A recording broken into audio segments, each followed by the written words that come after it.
ఖజానా బలోపేతానికి పెట్టుబడులే ప్రధాన అంట. తెలంగాణ రాష్ట్ర భవిష్యత్తును కొత్త శిఖరాలకు తీసుకువెళ్లడమే లక్ష్యం. 2 రోజుల గ్లోబల్ సమ్మిట్ అనేది ఒక వ్యాపార సమావేశం కాదు.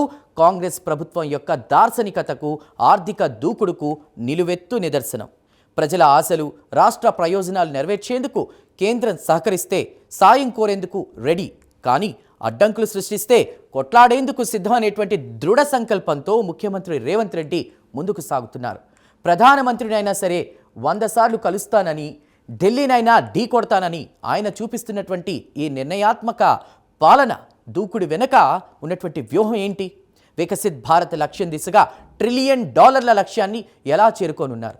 రాజకీయ, ఆర్థిక భవితవ్యంపై ప్రభావం చూపనున్న తెలంగాణ రైజింగ్ 2047 సమ్మిట్ వెనుక ఆ కీలక విశేషాలేంటో ఇప్పుడు చూద్దాం.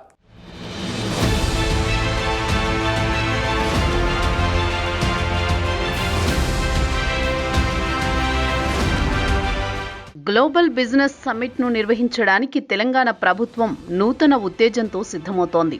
దేశ విదేశీ పెట్టుబడులను రాష్ట్రానికి ఆకర్షించే బృహత్తర లక్ష్యంతో ఈ నెల 8, 9 తేదీల్లో తెలంగాణ రైజింగ్ 2047 గ్లోబల్ సమ్మిట్ను ప్రభుత్వం ప్రతిష్టాత్మకంగా చేపట్టనుంది. ఈ సదస్సు కేవలం ఒక వ్యాపార సమావేశం కాదు. ఇది కాంగ్రెస్ ప్రభుత్వం యొక్క భవిష్యత్తు ఆర్థిక రోడ్ మ్యాప్ను ఆవిష్కరించే వేదిక.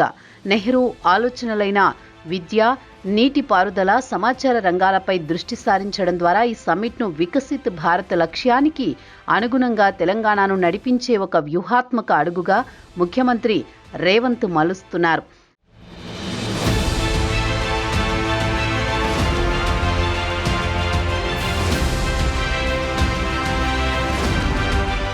ముఖ్యమంత్రి చేసిన వ్యాఖ్యలు ఆయన నిర్ణయాత్మక నాయకత్వ వైఖరిని స్పష్టం చేస్తున్నాయి. జనం తనకు అండగా ఉంటే ఢిల్లీనైనా ఢీకొడతానని, కేంద్రంతో కోట్లాది నిధులు తీసుకొస్తానని ఆయన చెప్పడం కేవలం ఒక ప్రకటన కాదు. ఇది సహకార సమాఖ్య స్ఫూర్తిలో రాష్ట్రానికి రావాల్సిన వాటాను సాధించుకోవడానికి ఆయన అనుసరిస్తున్న దృఢమైన విధానానికి అద్దం పడుతోంది. రాష్ట్రానికి అవసరమైన నిధులు, అనుమతులు సాధించడానికి ప్రధానిని, కేంద్ర మంత్రులను 100 సార్లు కలవడానికి సిద్ధంగా ఉన్నానని చెప్పడం వెనుక తన పరిజ్ఞానం, ఓపిక ద్వారా రాజకీయ పరమైన అడ్డంకులను అధిగమించాలనే ఆచరణాత్మక వ్యూహం ఉంది. ఈ వైఖరి కేంద్రంతో కోట్లాడతా అనే పదునైన మాటల ద్వారా రాష్ట్ర ప్రయోజనాల విషయంలో రాజీ పడని నాయకుడిగా ప్రజల్లో తన స్థానాన్ని బలోపేతం చేసుకోవడానికి ఉపయోగపడుతుంది.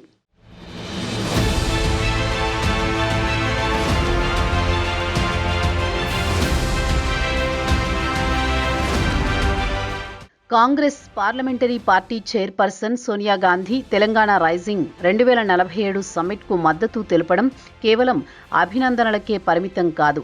ఇది పార్టీ యొక్క సుదూర ఆర్థిక విజన్ను తెలియజేస్తుంది. ఆమె వ్యక్తం చేసిన ఆశాభావం ప్రకారం ఈ సమ్మిట్ 2034 నాటికి తెలంగాణను $1 ట్రిలియన్ ఆర్థిక వ్యవస్థగా తీర్చిదిద్దే లక్ష్యంలో ఒక మైలురాయిగా నిలవనుంది. సోనియా ప్రశంసించిన 3 అంచెల వ్యూహం అంటే అర్బన్, సెమీ అర్బన్, గ్రామీణ వ్యవసాయ అభివృద్ధికి సమాన ప్రాధాన్యత అనేది కాంగ్రెస్ ప్రభుత్వం సమ్మిళిత అభివృద్ధికి కట్టుబడి ఉందనడానికి నిదర్శనం.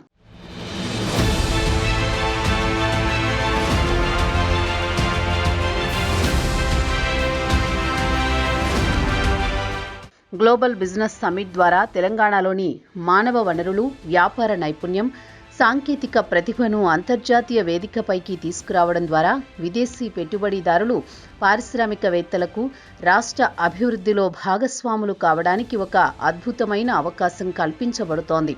ఇది కేవలం పెట్టుబడుల ఆకర్షణే కాక తెలంగాణను భారత ఆర్థిక వృద్ధికి ఒక కీలక ఇంజిన్గా స్థాపించడానికి దోహదపడుతుంది.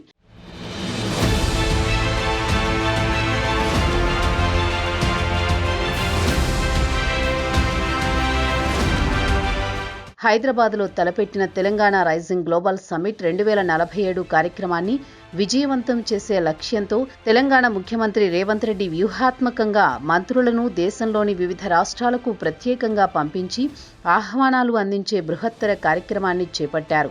ఇది కేవలం ఆహ్వానం ఇవ్వడం మాత్రమే కాకుండా రాష్ట్రం జాతీయ స్థాయిలో దృష్టిని ఆకర్షించడానికి, పెట్టుబడులను ప్రోత్సహించడానికి ఉద్దేశించిన ఒక విస్తృతమైన రాజకీయ, ఆర్థిక వ్యూహంగా విశ్లేషించవచ్చు.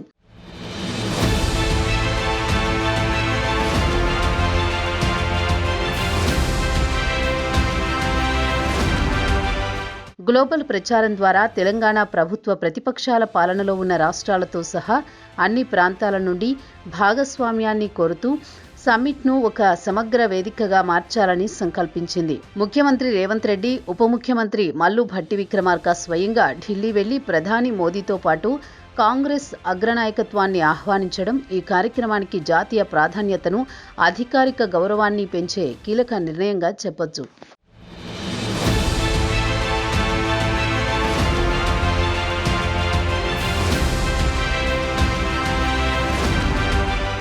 గ్లోబల్ బిజినెస్ సమ్మిట్ తెలంగాణ భవిష్యత్తుకు ఒక దిశానిర్దేశం అవుతోంది.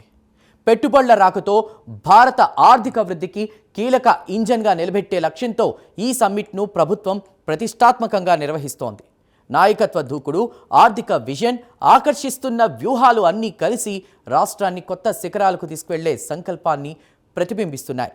ప్రతిపక్ష రాష్ట్రాలతో సహా అన్ని ప్రాంతాల నుంచి భాగస్వామ్యాన్ని కోరుతూ జాతీయ నాయకత్వాన్ని ఆహ్వానించడం ద్వారా ఈ సమ్మిట్కు మరింత ప్రాధాన్యత తెచ్చింది. ప్రజల ఆశలు, పెట్టుబడిదారుల నమ్మకం, రాజకీయ సంకల్పం అన్నీ ఒకే దారిలో నడుస్తున్నాయి. ఈ సమ్మిట్ విజయవంతమైతే అది తెలంగాణకు మాత్రమే కాకుండా దేశానికి కూడా ఒక కొత్త ఆర్థిక యుగానికి నాందవుతుంది.